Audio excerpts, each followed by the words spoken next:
मौर्य वंश के संस्थापक चंद्रगुप्त मौर्य के पश्चात उनका पुत्र बिंदुसार मौर्य साम्राज्य का उत्तराधिकारी बना। बिंदुसार ने लगभग 25 वर्ष तक शासन किया। बिंदुसार के बाद उनका पुत्र अशोक मौर्य साम्राज्य का उत्तराधिकारी बना। अशोक का शासन भारतीय इतिहास के उज्ज्वलतम शासनों में से एक है।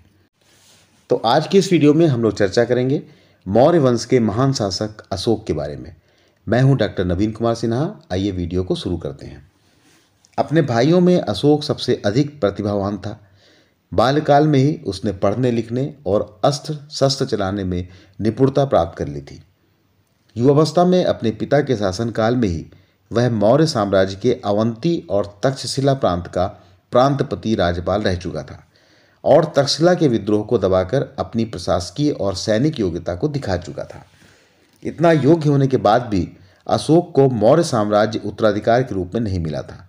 बिंदुसार अपने बाद सुसीम को अपना उत्तराधिकारी बनाना चाहता था, किंतु मौर्य साम्राज्य के कुछ मंत्री अशोक के पक्ष में थे। इसलिए बिंदुसार की मृत्यु के पश्चात साम्राज्य पर अधिकार करने के लिए अशोक को संघर्ष करना पड़ा था। अशोक द्वारा अपने भाइयों की हत्या करके राज्य पाने की कथा कई ग्रंथों में मिलती है। तिब्बती इतिहासकार तारानाथ के अनुसार अशोक ने अपने 6 भाइयों की हत्या करके राज्य पाया था। श्रीलंका सिंघल द्वीप के साहित्य तथा दिव्यावधान के वर्णनों के अनुसार अशोक ने अपने 99 भाइयों को मारकर शासन प्राप्त किया था, किंतु इतिहासकार इसे सत्य नहीं मानते हैं। परंतु इतना तो सत्य है कि राजगद्दी पर अधिकार को लेकर अशोक और सुसीम के बीच संघर्ष अवश्य हुआ होगा। इस संघर्ष में विजय प्राप्त करके अशोक 269 ईस्वी पूर्व में मौर्य साम्राज्य का सम्राट बना और इसके बाद उसने अपना राज्याभिषेक किया और देवा नाम प्रिय तथा प्रियदर्शी की उपाधियां धारण की। अशोक के जन्म के बारे में अभिलेखों में कोई स्पष्ट संकेत नहीं मिलता है, लेकिन साहित्य में जो तथ्य दिए गए हैं उसके आधार पर कुछ अनुमान अवश्य किया जा सकता है। उदाहरण के लिए महावंश से ज्ञात होता है कि अशोक के पुत्र महेंद्र ने अपने पिता के अभिषेक के 6ठे वर्ष में प्रव्रज्या ली थी। प्रव्रज्या बौद्ध शिक्षा प्रणाली की प्रमुख विशेषता थी। यह संस्कार बालक की शिक्षा प्रारंभ करने के अवसर पर आयोजित किया जाता था और जब महेंद्र ने प्रव्रज्या ली थी उस समय उसकी आयु 20 वर्ष की थी। इसलिए अशोक के अभिषेक के समय 265 ईस्वी पूर्व में महेंद्र 14 वर्ष का था। इसलिए अशोक का जन्म 279 ईस्वी पूर्व में हुआ होगा। आइए अब चर्चा करते हैं अशोक के सैन्य अभियान के बारे में। इसमें सबसे पहले हम लोग चर्चा करेंगे कश्मीर विजय के बारे में। सम्राट बनने के बाद अशोक ने साम्राज्य प्रसार और विदेशी शासकों से मित्रता की और अपने से पूर्व के शासकों की नीति को अपनाया। चंद्रगुप्त मौर्य और बिंदुसार के समय जो कश्मीर मौर्य साम्राज्य का अंग नहीं था, कल्हड़ के राजतरंगिणी नामक ग्रंथ के अनुसार अशोक ने सबसे पहले कश्मीर पर आक्रमण करके उसे अपने साम्राज्य में मिलाया। दूसरा सैन्य अभियान है कलिंग विजय। अशोक ने अपने राज्याभिषेक के 8वें वर्ष पर कलिंग राज्य पर आक्रमण किया। कलिंग पर आक्रमण करने के कई कारण थे। इनमें प्रमुख रूप से कलिंग राज्य की समृद्धि, कलिंग की बढ़ती हुई ताकत जो मौर्य साम्राज्य के लिए कभी भी घातक हो सकती थी, और अपने पिता की हार का बदला लेना। डॉक्टर भंडारकर के अनुसार जब अशोक के पिता बिंदुसार ने दक्षिण भारत के चोल और पांड्य राज्यों पर आक्रमण किया था, तब कलिंग के राजा ने पीछे से बिंदुसार पर आक्रमण कर दिया था, जिससे बिंदुसार को पराजित होना पड़ा था। इसी कारण अशोक ने 261 ईस्वी पूर्व में कलिंग पर एक विशाल सेना के साथ आक्रमण किया। इस संग्राम में लगभग 1 लाख सैनिक मारे गए और लगभग 1.5 लाख के करीब बंदी बनाए गए। कई निरीह लोगों की हत्याएं हुई और इस भयंकर रक्तपात के बाद अशोक विजयी हुआ और कलिंग मौर्य साम्राज्य का अंग बन गया। अशोक के ऐतिहासिक जीवन में कलिंग के युद्ध का बहुत बड़ा महत्व है। अशोक ने यह युद्ध जीत तो लिया था, परंतु कलिंग युद्ध के दुष्परिणामों ने अशोक के हृदय को बदल दिया। युद्ध में मरने वाले लाखों व्यक्तियों के साथ युद्ध के बाद फैलने वाली बीमारियों से कई व्यक्ति मरने लगे। युद्ध का कुप्रभाव सैनिकों और उसके परिवारों तक ही सीमित नहीं रहा, बल्कि उनके सामान्य जनजीवन में अनेकों परेशानियां उत्पन्न हो गईं। युद्ध के दृश्यों और जनता के कष्टों को देखकर अशोक का हृदय ग्लानि से भर गया और वो भयंकर पीड़ा अनुभव करने लगा। युद्ध विजय की उसकी सारी प्रसन्नता दुख में बदल गई और उसे घोर पश्चाताप होने लगा।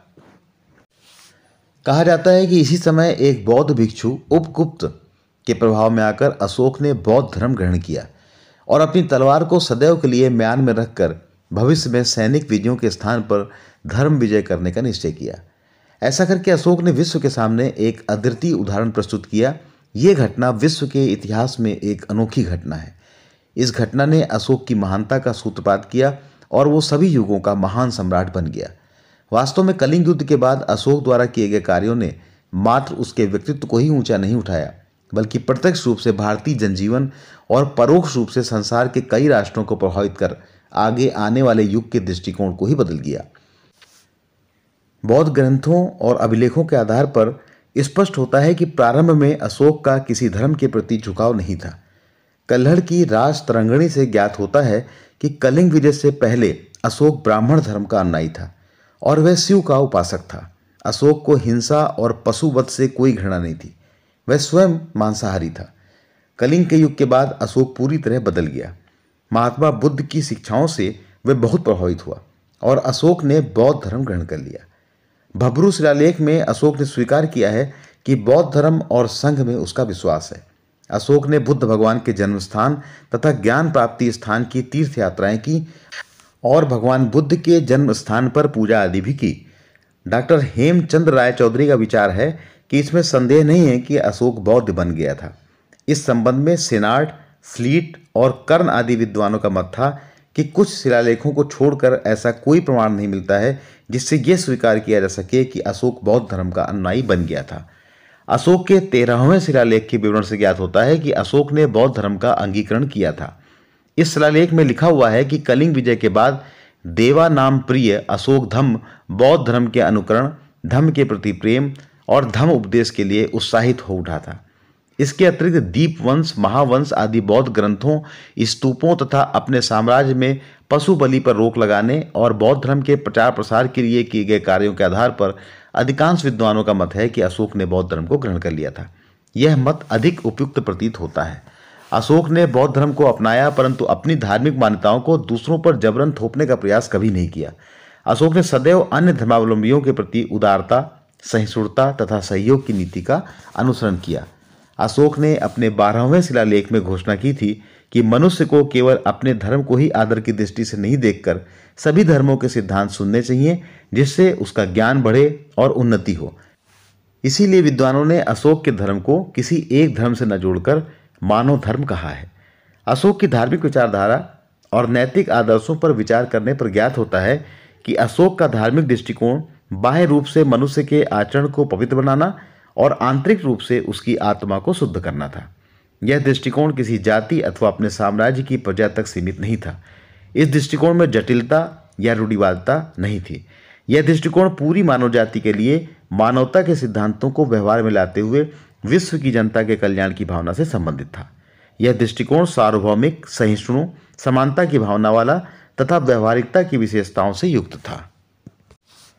अशोक ने अपने साम्राज्य की जनता का नैतिक स्तर उन्नत करने के लिए विभिन्न प्रकार के आचरणों का पालन करने पर बल दिया, जैसे माता पिता, गुरुजनों और बड़े बूढ़ों का आदर और सेवा करना, सत्य, संयम, दृढ़ भक्ति, कृतज्ञता आदि गुणों को व्यवहार में उतारना, ब्राह्मणों, श्रमणों, संबंधियों, मित्रों तथा वृद्धों के प्रति कृतज्ञता का व्यवहार रखना, अपने से छोटे तथा श्रमिकों के प्रति दया का व्यवहार रखना, अहिंसा का पालन करना, काम, क्रोध, लोभ, मोह, ईर्ष्या आदि दुर्गुणों से दूर रहना, कम खर्च और कम संग्रह करना, धार्मिक सहिष्णुता को अपनाना, अपनी भावनाओं को पवित्र रखते हुए सदैव अपने को शुद्ध रखना। बौद्ध धर्म के प्रचार प्रसार के लिए अशोक ने काफ़ी प्रयास किया। अपनी जनता में नैतिकता के प्रचार करने, भारत और विदेशों में बौद्ध धर्म के प्रचार प्रसार और बौद्ध धर्म को जनता में लोकप्रिय करने के उद्देश्य से अशोक ने विभिन्न प्रकार के कार्य किए। तो आइए हम लोग चर्चा करते हैं बौद्ध धर्म के प्रचार प्रसार और बौद्ध धर्म को जनता में लोकप्रिय करने के लिए अशोक ने जो कार्य किए उसके बारे में। पहला है इसमें सैनिक विजयों का परित्याग करना। कलिंग युद्ध के बाद अशोक ने सदैव के लिए युद्ध का परित्याग कर दिया। अशोक के 13वें शिलालेख से स्पष्ट होता है कि अशोक सैनिक विजयों के स्थान पर धर्म विजय करने की तथा भेरी युद्ध घोष के स्थान पर धर्म घोष करने की घोषणा की। अशोक की सैनिक विजयों के परित्याग की नीति ने बौद्ध धर्म के प्रसार में स्वाभाविक रूप से सहायता की। स्वयं अशोक का पवित्र जीवन व्यतीत करना। अशोक ने अपनी जनता का मार्गदर्शन करने के लिए अपने विशाल साम्राज्य की अथाह समृद्धि का परित्याग कर एक साधारण भिक्षु जैसा जीवन व्यतीत करना प्रारंभ किया। अशोक का यह आचरण जनता के लिए प्रेरणा स्रोत बना और बहुत से व्यक्ति बौद्ध धर्म में दीक्षित होने लगे और अशोक के उपदेशों का पालन करने लगे। बौद्ध धर्म को राजधर्म घोषित करना। धार्मिक सहिष्णुता को बढ़ावा देने के लिए अशोक ने बौद्ध धर्म को राजधर्म घोषित किया, जिससे राज्य कर्मचारियों ने स्वभावतः इसे अपनाया। राज्य का धर्म बनने से जनसाधारण की रुचि भी बौद्ध धर्म में बढ़ने लगी। धार्मिक विभाग की स्थापना। अशोक ने बौद्ध धर्म के प्रचार प्रसार के लिए धर्म विभाग की स्थापना की तथा धर्म महामात्र नामक अधिकारियों की नियुक्ति की।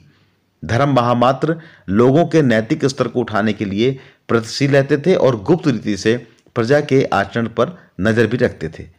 बौद्ध मठों का निर्माण। अशोक ने अनेकों मठों को स्थापित कराया, जिसके द्वारा बिहारों में बौद्ध भिक्षु सदा धर्मोपदेश में लगे रहते थे और स्थान स्थान पर जाकर बौद्ध धर्म का प्रचार करते थे। धर्म श्रवण की व्यवस्था।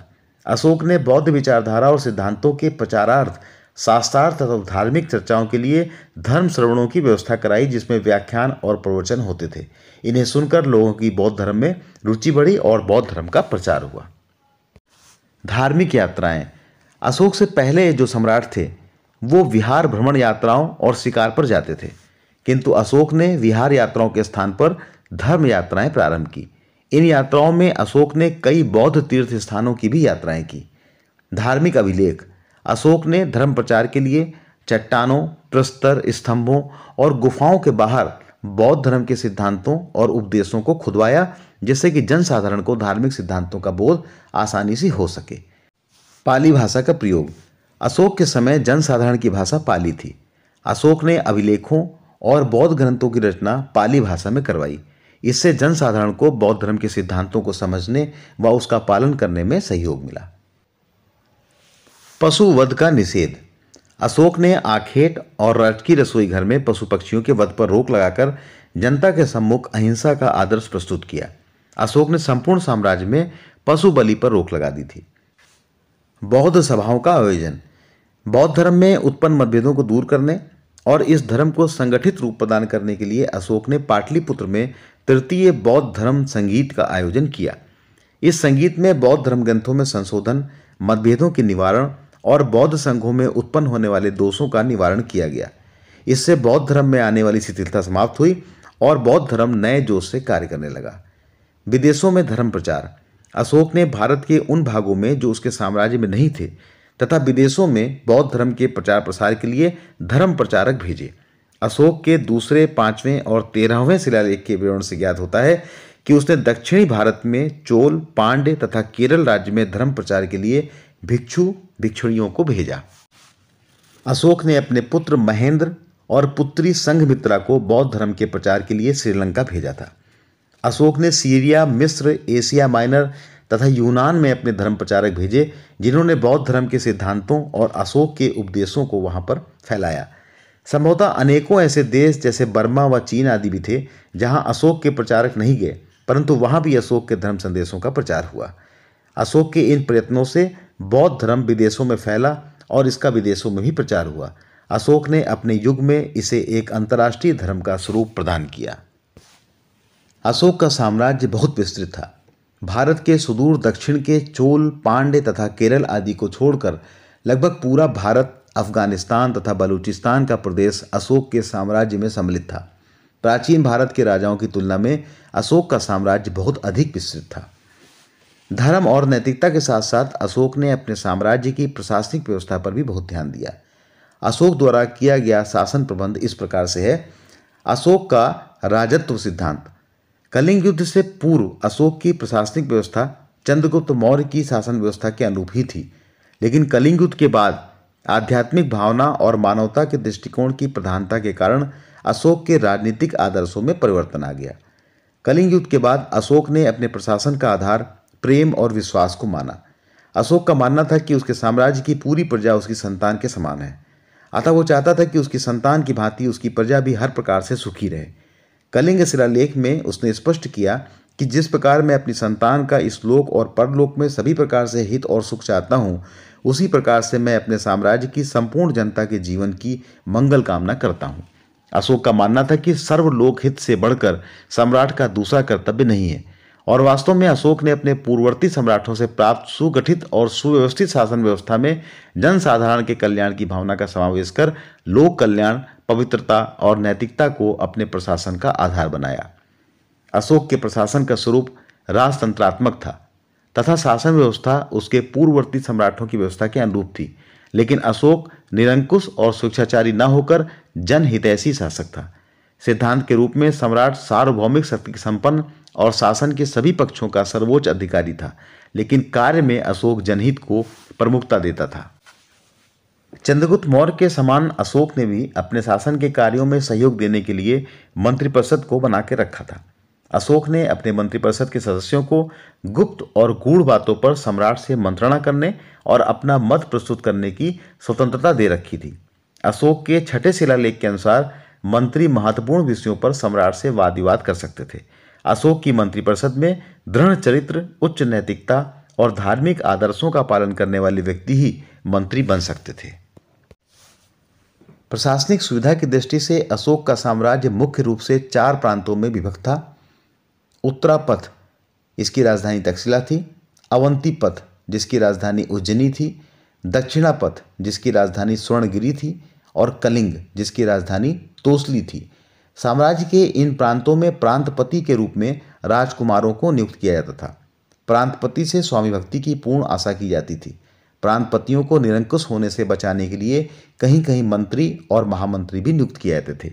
इन प्रांतों के अतिरिक्त कुछ ऐसे भी प्रदेश थे जैसे यवन, कंबोज, नामपति, भोज, परिंद तथा आंध्र आदि, जो सम्राट के अधीन थे, परंतु वहां की शासन व्यवस्था का भार स्थानीय शासकों को सौंपा गया था। अशोक के शासनकाल में शासन के लिए कई प्रकार के अधिकारी होते थे। इसमें अग्रामात्य, यह सम्राट का प्रमुख सहायक होता था। महामात्र, प्रशासन के विभिन्न विभागों के अध्यक्ष को महामात्र कहा जाता था। राजुक, राजुक प्रांतीय स्तर के उच्च अधिकारी होते थे। उन्हें उच्च अधिकार प्राप्त होते थे। प्रजा की सुख सुविधाओं की देखभाल, न्याय तथा भूमि प्रबंध का कार्य ये अधिकारी करते थे। युक्त, राज्य के आय व्यय की देखरेख करने वाले अधिकारी को युक्त कहा जाता था। कुछ इतिहासकार युक्त को साम्राज्य के जिलों का कोषाध्यक्ष तथा राजस्व संग्रहकर्ता मानते थे। प्रादेशिक, यह साम्राज्य के जिलों के प्रमुख अधिकारी होते थे। इनके कार्य जिले के अन्य पदाधिकारियों के कार्यों की देखभाल करना और राजस्व वसूल करना होता था। अब हम लोग चर्चा करेंगे अशोक के कार्यकाल में प्रशासनिक सुधार के बारे में। इसमें पहला है जनसंपर्क स्थापना के प्रयास। अशोक जनता को हृदय से मानता था और उसने पदाधिकारियों को आदेश दे रखे थे कि वे अपने नियत कार्य के अतिरिक्त समय समय पर राज्य के विभिन्न भागों का दौरा करें और जनता के दुख दर्द को दूर करें। अशोक ने अपने 7वें शिलालेख में घोषणा कराई थी कि कोई भी व्यक्ति सम्राट से किसी भी समय मिल सकता है, चाहे सम्राट भोजन कर रहा हो या अंतःपुर में हो या निजी कक्ष में हो, चाहे वह घोड़े की पीठ पर हो या विहार कर रहा हो। दूसरा था धर्म महामात्रों की नियुक्ति। धर्म महामात्रों की नियुक्ति जनता के नैतिक स्तर को उन्नत करने के लिए की गई थी। इनका मुख्य कार्य लोगों के नैतिक आचरण पर दृष्टि रखना, उसे ऊंचा उठाना तथा उनमें धार्मिक भावना का प्रचार करना था। न्याय व्यवस्था। अशोक से पूर्व न्याय व्यवस्था का कार्य राजुक, नगर व्यवहारिक और प्रादेशिक के हाथों में था। इस व्यवस्था में न्याय में समानता नहीं रहती थी, अतः अशोक ने संपूर्ण न्याय व्यवस्था राजुकों के हाथ में दे दी और अन्य 2 पदाधिकारियों को न्याय के कार्य से मुक्त कर दिया। दंड विधान की कठोरता को अशोक ने कम कर दिया और अपने राज्याभिषेक की तिथि के दिन बंदियों को मुक्त करवाने और मृत्युदंड वाले बंदियों को 3 दिन का जीवनदान देने की प्रथा प्रारंभ की थी। गुप्तचरों का विशेष प्रबंध। अशोक ने अपने साम्राज्य में अपने से पूर्व शासकों की भांति गुप्तचरों की व्यवस्था की थी, जिनका कार्य अपने साम्राज्य में प्रत्येक क्षण घटने वाली घटनाओं से सम्राट को अवगत कराना था, जिससे किसी भी समय आवश्यक कदम उठाया जा सके। सामाजिक कुरीतियों पर नियंत्रण। अशोक ने अपने साम्राज्य में मदिरा, मांस के सेवन और बुरे कार्यों पर प्रतिबंध लगा दिया था तथा यज्ञ आदि में दी जाने वाली पशु बलि को भी बंद करवा करके अहिंसा की भावना का प्रचार किया था। जनहित और निर्माण कार्य। अशोक ने जनता की सामान्य सुख सुविधा जैसे यातायात और आवागमन की सुविधा बढ़ाने के लिए सड़कों का निर्माण कराया। सड़कों के किनारे छायादार वृक्ष लगवाए, थोड़ी थोड़ी दूर पर धर्मशालाएं बनवाईं, स्थान स्थान पर कुएं खुदवाए। अशोक ने मनुष्यों और पशुओं के लिए चिकित्सालय खुलवाए जहां निःशुल्क औषधियां दी जाती थी। कृषि की उन्नति के लिए तालाबों और नहरों का निर्माण करवाया। अशोक ने फलों वाले वृक्षों और बगीचों का विकास किया। निर्माण कार्य। अशोक कला प्रेमी शासक था। वह एक महान निर्माता था। ऐसा मानना है कि अशोक ने कश्मीर में श्रीनगर और नेपाल में देवपाटन नामक नगर बसाए थे। अशोक ने 84,000 स्तूपों तथा कई पाषाण स्तंभों और भवनों का निर्माण करवाया था। इसके साथ ही पूरे साम्राज्य में चट्टानों, शिलाखंडों और गुफाओं के बाहर बौद्ध धर्म और नैतिकता के उपदेशों को खुदवाया था। अब हम लोग चर्चा करेंगे अशोक का इतिहास में क्या स्थान था इसके बारे में। अशोक एक विशाल साम्राज्य का सम्राट था, लेकिन संसार के इतिहास में अशोक के साम्राज्य से भी विशाल साम्राज्य के निर्माता हुए हैं। फिर ऐसी कौन सी बात अशोक में थी जिसे इतिहासकारों ने उसे विश्व का महान सम्राट और विश्व शांति का अग्रदूत कहकर संसार के इतिहास में उच्च स्थान दिया है। यदि इन सम्राट के कार्यों के साथ साथ अशोक के कार्यों की तुलनात्मक विवेचना की जाए तो ज्ञात होता है कि विजय प्राप्त कर हमेशा हमेशा के लिए हथियार छोड़ देने का साहस बड़े बड़े सम्राटों में भी नहीं था।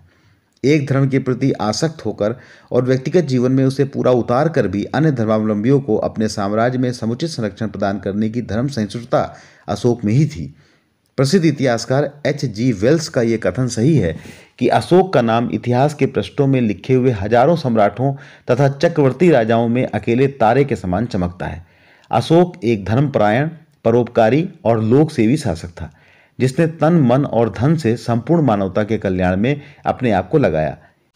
इसीलिए वह इतनी महानता प्राप्त कर सका। अब हम लोग चर्चा करेंगे अशोक के उत्तराधिकारी और मौर्य साम्राज्य के पतन के बारे में। जनहित और मानवता के कल्याण में लगे रहकर अशोक ने लगभग 36 से 37 वर्ष तक कुशलतापूर्वक शासन किया। अशोक की मृत्यु 232 ईस्वी पूर्व में हुई। उसकी मृत्यु के बाद कुणाल, दशरथ, संप्रति आदि एक एक करके 7 शासक मौर्य साम्राज्य के सिंहासन पर बैठे, किंतु संप्रति के बाद मौर्य साम्राज्य के सभी उत्तराधिकारी कमजोर निकले। वृहदत्त नामक अंतिम मौर्य शासक को उनके ब्राह्मण सेनापति पुष्यमित्र शुंग ने 184 ईस्वी पूर्व में मार डाला और पाटलिपुत्र के सिंहासन पर शुंग वंश का आधिपत्य स्थापित हो गया। अब हम चर्चा करेंगे मौर्य साम्राज्य के पतन के क्या कारण थे। चंद्रगुप्त मौर्य की शक्ति और अशोक की धर्मनिष्ठा से फला फूला शक्ति और शांति संपन्न मौर्य साम्राज्य अशोक की मृत्यु के पश्चात लगभग 50 वर्ष में ही समाप्त हो गया। इसके कई कारण माने जाते हैं, जिसमें पहला है अशोक की अहिंसा और शांति नीति। डॉक्टर हेमचंद्र राय चौधरी के अनुसार अशोक की अहिंसा और शांति की नीति ने मौर्य साम्राज्य की शक्ति को कमजोर कर दिया। दूसरा कारण था साम्राज्य की विशालता। मौर्य साम्राज्य के पतन के कारणों में मौर्य साम्राज्य का अत्यधिक विशाल होना भी एक कारण था। इतने विशाल साम्राज्य की रक्षा किसी योग्यतम शासक द्वारा ही संभव थी। अशोक के उत्तराधिकारियों में कोई भी इतना योग्य और कुशल नहीं था जो इतने बड़े विशाल साम्राज्य को संभाल सके। तीसरा कारण था आंतरिक षड्यंत्र। अशोक के कई पुत्र थे, वो सब शक्ति प्राप्त करने के लिए आपस में झगड़ने लगे, जिससे साम्राज्य के दूरस्थ प्रांतों को स्वतंत्र होने का अवसर मिला और साम्राज्य का पतन होना अवश्यंभावी बन गया। चौथा कारण था उत्तराधिकार का नियम। डॉक्टर राधा कुमुद मुखर्जी ने मौर्यकालीन राज्य व्यवस्था के अंतर्गत ज्येष्ठ पुत्र के उत्तराधिकारी बनने की व्यवस्था को मौर्य साम्राज्य के पतन का मुख्य कारण माना। योग्य होने अथवा न होने पर भी बाद के मौर्य शासकों में ज्येष्ठता के आधार पर एक के बाद एक दूसरे अयोग्य शासक मौर्य साम्राज्य के अधिकारी बनते गए। वे साम्राज्य को कुचक्रों से बचाने के लिए शक्ति संचय नहीं कर सके और मौर्य साम्राज्य का पतन हो गया। पांचवा कारण था उत्तराधिकारियों की अयोग्यता। अशोक की मृत्यु के बाद कुणाल के समय संप्रति ने उज्जैनी में अपने आप को स्वतंत्र शासक घोषित कर दिया और जलोक कश्मीर में स्वतंत्र शासक बन बैठा। साम्राज्य छिन्न भिन्न होने लगा और अंत में उसका पतन हो गया। कुछ विद्वान ब्राह्मणों की प्रतिक्रिया, रिक्त कोष और विदेशियों के आक्रमणों को भी मौर्य साम्राज्य के पतन का कारण मानते हैं। आइए हम लोग चर्चा करते हैं मौर्य साम्राज्य अशोक के द्वारा भारत को दी गई एक महत्वपूर्ण देन, और वो देन है भारत का राष्ट्र चिन्ह। जैसा कि हम जानते हैं कि प्रत्येक स्वाधीन देश अपने स्वरूप और प्रभुसत्ता की घोषणा राष्ट्रध्वज, राष्ट्रगीत और राष्ट्र चिन्ह के माध्यम से करता है। इसीलिए इनके प्रति लोगों का सम्मान और निष्ठा उत्पन्न होती है। स्वतंत्रता प्राप्ति के उपरांत भारत ने राष्ट्रध्वज के रूप में तिरंगे झंडे को और अपने राष्ट्र चिन्ह के रूप में सत्यमेव जयते की सुभाषित उक्ति वाला सारनाथ स्थित अशोक स्तंभ को अपनाया है। सारनाथ वाराणसी से 4 मील दूर उत्तर की ओर स्थित एक प्रसिद्ध बौद्ध स्थल है। भगवान बुद्ध ने यहीं पर धर्म चक्र का प्रवर्तन किया था। यहाँ से अशोक का एक भग्न स्तंभ तथा उसका सुप्रसिद्ध सिंह शीर्ष मिला है। इस स्तंभ का पता ऑर्टेल ने लगाया था। किसी भी देश का राष्ट्र चिन्ह उस देश के मान्य विचारों और मूल्यों का प्रतीक होता है। ये एक महत्व की बात है कि हमारा राष्ट्र चिन्ह अशोक के नाम से संबंधित है। जो भारतीय इतिहास और विश्व के महान नामों में से एक है। किसी अन्य चीज की अपेक्षा यह चिन्ह भारत के अतीत का तथा भविष्य के प्रति भारत की आकांक्षाओं का अधिक प्रतिनिधित्व करता है। यह अद्वितीय मूर्ति भारतीय प्रतीकवाद की सर्वोत्तम भावना का प्रतिनिधित्व करती है। भारत के राष्ट्र चिन्ह में पाषाण खंड पर केवल 3 सिंह दिखाई देते हैं। चौथा सिंह पीछे की ओर छिपा हुआ है जो दिखाई नहीं देता है। पाषाण खंड की पट्टिका के मध्य में एक चक्र दिखाई देता है जिसके दाईं ओर सांड और बाईं ओर घोड़ा है। दाईं और बाईं ओर धर्म चक्र की आकृति भी थोड़ी थोड़ी दिखाई देती है। सिंह शीर्ष के नीचे जो घंटिकाकार कमल है वह राष्ट्र चिन्ह में नहीं दिखाई देता है। पाषाण खंड के नीचे देवनागरी में सत्यमेव जयते लिखा गया है। सत्यमेव जयते आख्यान मुंडकोपनिषद से लिया गया है। इसका मूल मंत्र इस प्रकार से है, सत्यमेव जयते नारमतम सत्येन पंथा विततो देवयानः येना क्रमंती ऋषियो ही आप्त कामा यत तत्सत्यस्य परमम निधानम। चूंकि यह आदर्श वाक्य राष्ट्र चिन्ह में सम्मिलित किया गया है, इसलिए इसका प्रयोग निजी व्यवहार में नहीं किया जाना चाहिए। केवल अशोक स्तंभ के शिखर चिन्ह के नीचे यह प्रयुक्त किया जा सकता है जहां के चिन्ह के प्रयोग करने की अनुमति हो। पाषाण खंड की पट्टी पर स्थित धर्म चक्र गति और प्रगति का सूचक है। पाषाण खंड में चारों दिशाओं की ओर मुंह किए 4 सिंह असीम प्रभुसत्ता के प्रतीक हैं जो राज्य के अधिकार का प्रतिनिधित्व करते हैं। पाषाण खंड में कमल सृजनात्मक गतिविधि को प्रदर्शित करता है। पाषाण खंड की पट्टी पर 4 जानवरों के लाक्षणिक प्रयोग के संबंध में प्रोफेसर फॉचर द्वारा की गई व्याख्या इस प्रकार से है, सांड सिद्धार्थ के जन्म लग्न वृषभ लग्न का सूचक है। हाथी मायादेवी के गर्भधारण के समय उस स्वप्न को दूधित करता है जिसमें उसे अपने गर्भाशय में सफेद हाथी के रूप में बोधिस्व के प्रवेश का भान हुआ था। घोड़ा महाभिनिष्क्रमण और युवराज के प्रिय अश्व कंथक का स्मरण दिलाता है जिसकी पीठ पर बैठकर सिद्धार्थ अपना राजपाट छोड़कर कपिल वस्तु से चले गए थे। शेर शाक्य सिंह के लिए है। गौतम बुद्ध का बोधि वृक्ष के नीचे जो महान बोध हुआ था उसको सारे विश्व में प्रकाशमान करने के लिए जब उन्होंने धर्म चक्र का प्रवर्तन किया था तो विश्व ने इस शाक्य सिंहनाद को सुना। तो इस प्रकार हम कह सकते हैं कि भारत के इतिहास में अशोक का नाम हमेशा हमेशा आदर से लिया जाएगा क्योंकि भारत के लोगों का सम्मान और निष्ठा का प्रतीक राष्ट्र चिन्ह अशोक स्तंभ से लिया गया है। तो आज की इस वीडियो में हम लोगों ने चर्चा की अशोक के जन्म, उनके सैन्य अभियान, कलिंग युद्ध के बाद अशोक के जीवन में हुए परिवर्तन, अशोक के धर्म, उनकी शासन व्यवस्था और भारत के इतिहास में अशोक की देन आदि जैसे विषयों पर। आशा है ये वीडियो इतिहास के विद्यार्थियों और इतिहास में रुचि रखने वाले जिज्ञासुओं के लिए उपयोगी सिद्ध होगा। इसी के साथ वीडियो को समाप्त करने की अनुमति दीजिए। वीडियो देखने के लिए आपने समय दिया, इसके लिए बहुत बहुत धन्यवाद। जय हिंद।